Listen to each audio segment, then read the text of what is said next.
From Georgia and the Carolinas to Massachusetts, the fast-moving blanket of snow has kept outdoor activity to a minimum.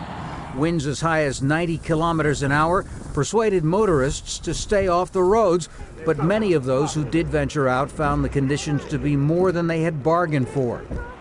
In Kentucky, thousands of drivers were stranded through the night along a major highway that turned into a parking lot. The Red Cross set up a shelter for those without heat in their vehicles. If you're running into the ditches, then we're probably going to be in the ditch trying to get to you. But I can't stress enough, just please. I mean, even Walmart closed. Washington, D.C.'s metro train service was shut down for only the third time in its history. Further north, the storm caused major flooding on New Jersey's Atlantic coast. There was significant water in the streets in Margate and ice that was floating up the streets that had already gone over the wall that the residents and the government in Margate says is good enough to protect them from any storm.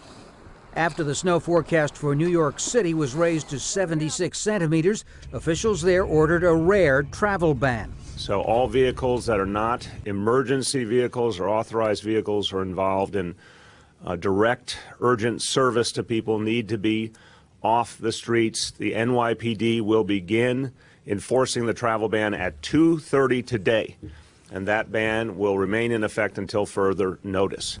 About 150,000 households were without electricity in North and South Carolina. The outages were expected to worsen as ice builds up on power lines.